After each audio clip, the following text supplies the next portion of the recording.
दोस्तों इस स्कूटर को देखकर आपके मन में ये जरूर आया होगा कि इस तरह की कोई और भी स्कूटर देखा है। तो बिल्कुल आपको दिखा देता हूँ। सेम टू सेम आपको टीवीएस की एक्सल 100 आपने देखा होगा और चलाया भी होगा।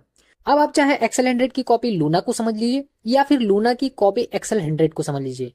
एक्सल 100 भी भार ढोने के लिए ही बनाई गई थी और लूना इलेक्ट्रिक भी भार ढोने के लिए ही बनाई गई है। बस फर्क इतना है कि एक्सल 100 को जमाना हो गया आए हुए और लूना इलेक्ट्रिक अभी आई है मार्केट में। और एक्सल 100 आपको पेट्रोल इंजन के साथ मिलेगी और लूना इलेक्ट्रिक तो इलेक्ट्रिक मिलेगी ही। तो दोस्तों वीडियो की लास्ट तक बने रहिए, बताता हूँ इस लूना में एक्सल 100 से कुछ ज्यादा फीचर दिया हुआ है या बस ऐसे ही है। दोस्तों लूना इलेक्ट्रिक काइनेटिक ग्रीन की बनाई हुई मोपेड है। ये दो वेरिएंट में आती है।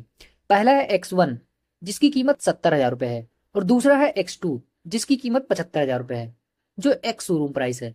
ई लूना भारत में बिक्री के लिए एकमात्र ऑल इलेक्ट्रिक मोपेड है। इसका कोई कॉम्पिटिटर नहीं है इलेक्ट्रिक सेगमेंट में।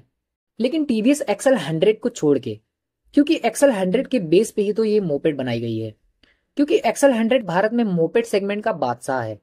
एक्सल 100 को कह सकते हैं कि इसका कोई कॉम्पिटिटर नहीं है, क्योंकि किसी और कंपनी ने अभी तक इस तरह की मोपेड को नहीं बनाया। तो देखते हैं दोस्तों अपनी पुरानी एक्सल 100 और ई लूना में कितना फर्क है। दोस्तों काइनेटिक ई लूना टीवीएस एक्सल 100 से लंबी है और इसकी लोडिंग कैपेसिटी भी एक्सल 100 से ज्यादा है। लगभग 150 किलो लोडिंग कैपेसिटी है।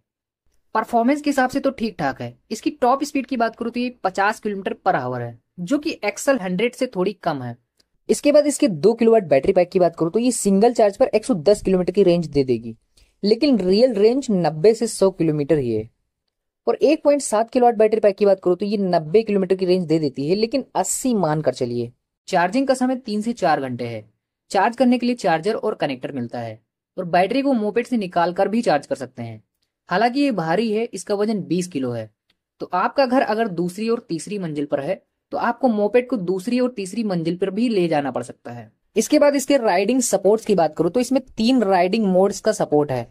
लंबे लोगों को शायद इस स्कूटर पे बैठकर झुकने की समस्या महसूस हो, लेकिन एवरेज हाइट वाले लोग आराम से चला सकते हैं। लेकिन फुटरेस्ट उतने कंफर्टेबल नहीं है, एक्सेलरेशन उतना स्मूथ नहीं है और टॉप स्पीड पकड़ने में थोड़ा टाइम लेता है। लेकिन ब्रेकिंग सिस्टम अच्छा है और डिजिटल मीटर दिया हुआ है, साइड स्टैंड सेंसर दिया हुआ है, फ्रंट और रियर में ड्रम ब्रेक दिया हुआ है और एंटी ब्रेकिंग लॉक भी दिया हुआ है।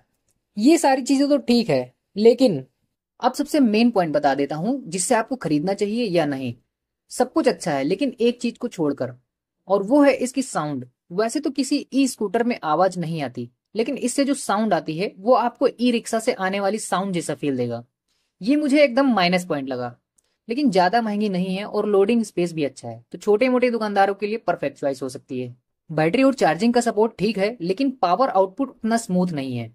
राइडिंग के दौरान कंफर्ट सही है और अट्रैक्टिव है, तो लोगों की नजर जरूर पड़ती है। और हाँ, बैटरी बैकअप उतना अच्छा नहीं है। मुझे ऐसा लगता है कि जो लोग इसको ज्यादा चलाएंगे उनको ज्यादा चार्जिंग की जरूरत पड़ सकती है।